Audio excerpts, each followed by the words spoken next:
कई बार लोगों के मन में ये प्रश्न आता है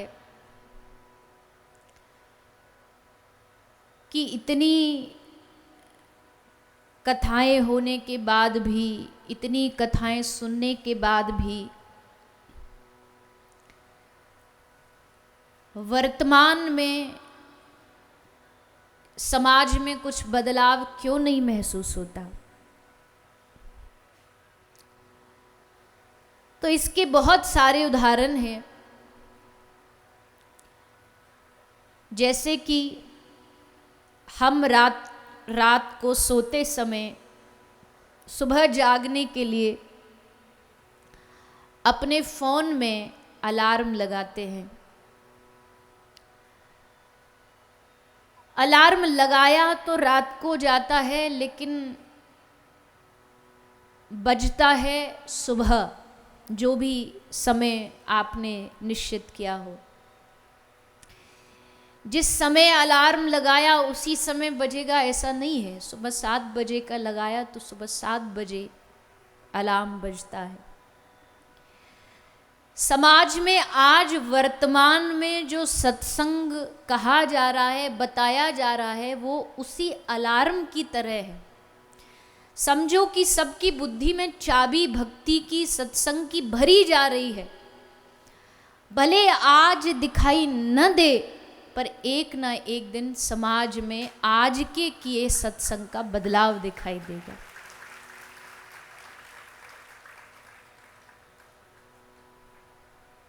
जैसे हम कहीं घूमने जाते हैं, बैग पैक करते हैं, तो जो कपड़ा हम सबसे पहले जमाते हैं, जब घूमने जाएंगे और कपड़ा बैग खोलेंगे तो वो कपड़ा सबसे बाद में निकलेगा।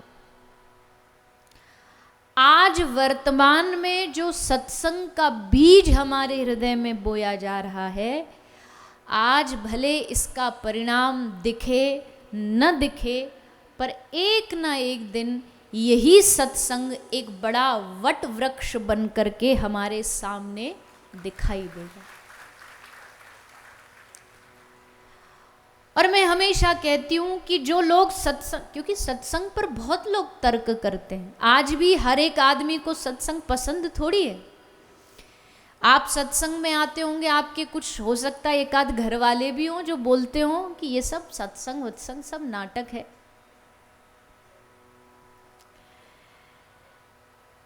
लेकिन इतनी बात तो हमें माननी पड़ेगी कि सत्संग हमारे जीवन में इतना बदलाव तो ला ही देता है कि 3 घंटे ये हमको बुराइयों से बचा लेता है। 3 घंटे हमें बुरा काम नहीं करने देता। यहाँ बैठेंगे तो भगवान की कथा, यहाँ बैठेंगे तो भगवान का कीर्तन, यहाँ बैठेंगे तो भगवान का नाम जाप, यही तो बातें होंगी यहाँ पर। इसलिए मेरी दृष्टि से मैं कहूँ तो सत्संग आज की युग की एक बहुत बड़ी क्रांति है। और जैसे लोग कहते हैं ना, ये कलयुग है भी कलयुग, पर कलयुग के साथ साथ मुझे लगता है जिस तरह से आज कथाएं बढ़ रही हैं, चल रही हैं, ये कलयुग के साथ साथ ये कथा युग भी बन गया है। यहाँ कथा सत्संग भगवान के नाम की किसी चौराहे, किसी गली, किसी मोहल्ले में कोई कमी नहीं। और ये बढ़ता रहे, भले कोई इसको लाख गालियां दे, कथा सुनाने वाले को भी, कथा कराने वाले को भी लोग खूब बोलते होंगे, पर जितना ये सत्संग बढ़ेगा उतना व्यक्ति के जीवन में सकारात्मकता बढ़ेगी। तो इसीलिए सुखदेव जी ने ये कथा सुनाई। हाँ, जो भागवत सुखदेव जी ने सुनाई वो तो आज तक ना कोई कह पाया और ना कह सकेगा। ओरिजिनलिटी तो ओरिजिनल ही होता है ना, डुप्लीकेट हम जैसे कितनी भी कोशिश कर ले ओरिजिनल थोड़ी बन सकते। अब जैसे कोई होता नहीं, कोई शहर में किसी की, कोई मिठाई वाले की एक मिठाई फेमस होती है, कोई उसका एक चीज प्रसिद्ध होता है, तो अब उसकी प्रसिद्धि में कई लोग डुप्लीकेट दुकान खोल लेते हैं, बहुत सारी, उसके नाम के आगे बस एक कोई छोटा सा और नया शब्द लगा देंगे और नई दुकान खोल लेंगे। पर कोई कितना भी कॉपी कर ले, ओरिजिनल तो ओरिजिनल है। सुखदेव जी की वाणी में जो रस है वो तो भागवत कथा जो पढ़ेगा, अध्ययन करेगा, वही समझ सकता है।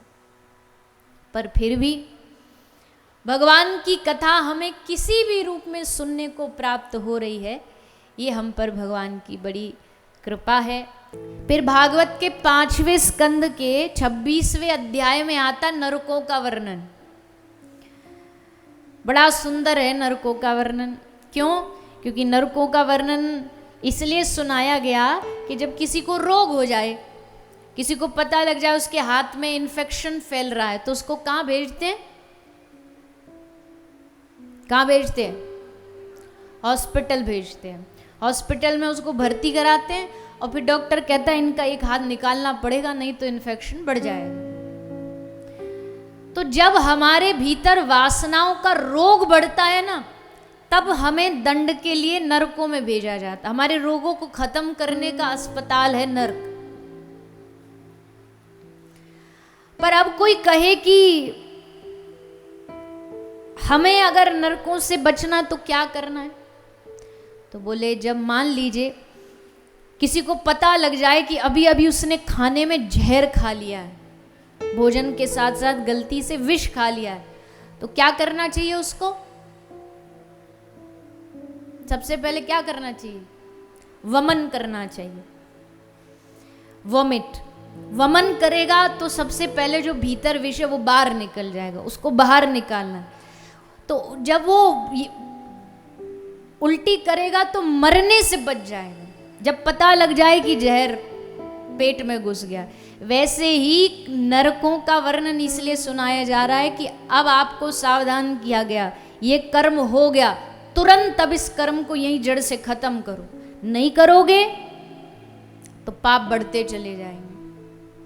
एक पाप करते करते फिर दूसरे का करने का मन करेगा, दूसरे के बाद तीसरा, और फिर ऐसे करते करते मन बढ़ता चला जाए। इसलिए जब दिखे, जब पता लगे कि हाँ अब ये पाप कर्म हो गया, तो भगवान के सामने जाके कह दो, हे प्रभु।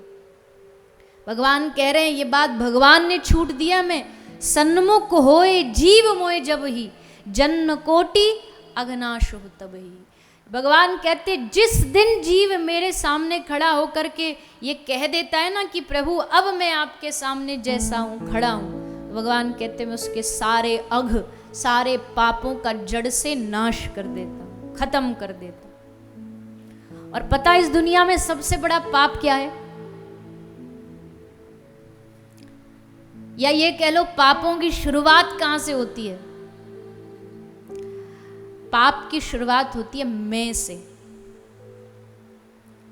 पाप का आरंभ होता है मैं, मेरे करने से, मेरे चाहने से, मुझे मिलने से।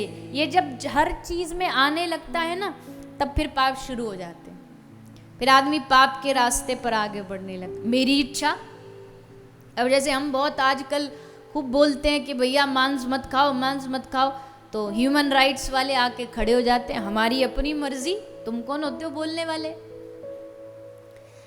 अरे तुम्हारी अपनी मर्जी तो तब होती ना जब तुम अपने जीवन तक सीमित रहते, तुम तो दूसरे का जीवन छीन के खा रहे हो, तो तुम्हारी अपनी मर्जी कहां से बची इसमें? पर वहां मैं, मेरा मन, मेरा स्वाद, मैं कुछ भी खाऊं, मैं कुछ भी करूं, यहां से पाप की शुरुआत होती है।